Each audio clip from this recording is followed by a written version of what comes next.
Last night in our coaching session, Frances presented us with a very powerful moment where she shared that literally during the class discussion, she was having an insight about one of the basic elements of our program philosophy, the value of and the advantages of the to-do approach. As she spoke, it was almost like her thought process was unfolding in front of us. And she said that she was realizing that the emphasis on, for example, getting in 3 shakes a day actually serves as a shortcut of sorts to avoid other foods that you're trying to avoid. Yes. Now imagine committing to more than 3 shakes. 3 shakes and 2 entrees, or 3 plus 2 plus 5. Add in the fruits and veggies, or maybe more than that. And what you've got is an elegantly simple way to maneuver through the day with all of the temptations that are available without falling into temptation by focusing on what to do. This was an insight, if not a bit of an epiphany for her. And I don't use that word lightly, but this really is an epiphany for most people. Question: have we all just gotten so used to the incorrect notion that people think that to lose weight, less is better, and that deprivation and restriction, it's just how it has to be if you want to lose weight and manage your weight, when that way of thinking is wrong? Well, after Frances shared that, Angela, who's new to the program, commented in the chat space and in a single sentence asked a very big question. What is the to-do approach exactly? And is it the same as more is better? Well, there's a lot more here than meets the eye. Now, first of all, just technically, more is better is a subset of a broader to-do approach in the to-do philosophy. And more is better really needs to have its own video to do its justice, and we will do that. But let's talk here about the to-do approach, because there are amazing advantages built into this philosophy if you can fully embrace it. Advantages which are steeped in learning theory.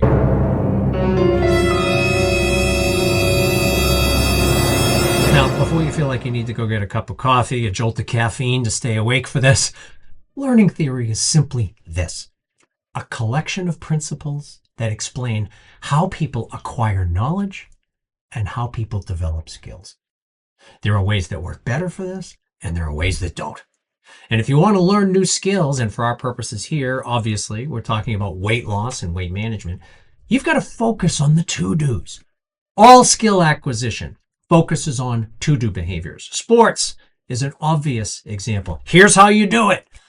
Musical instrument, learning to play one well. That's another skill area that's often mentioned in this vein. But this really can be applied to all areas of learning, be it learning a new language or the multiplication tables. Remember back when we first learned those? When we learned them, it was through a to-do approach. We learned that 5 times 5 was 25. We didn't learn that, well, 5 times 5 is not 24, and it's not 23, and it's not 123, and so on. We learned that 5 times 5 was 25. We focused on the to-dos. To develop a skill, you've got to focus on the to-dos. And here are the reasons why, straight from learning theory. Number 1, there are fewer to-dos than not to-dos. If you think about it, there are only a few specific ways to correctly practice a skill versus the seemingly infinite ways to practice it incorrectly. You know, many years back, I took golf lessons, and it was striking to me to see how similar the coaching was in my 5th lesson and 6th lesson compared to my 1st lesson. The same series of to-dos, how to play golf correctly, versus what could have been, again, many, many ways of playing it incorrectly, some of which I still practice. The second advantage of the to-do behaviors is that to-dos are more reinforcing.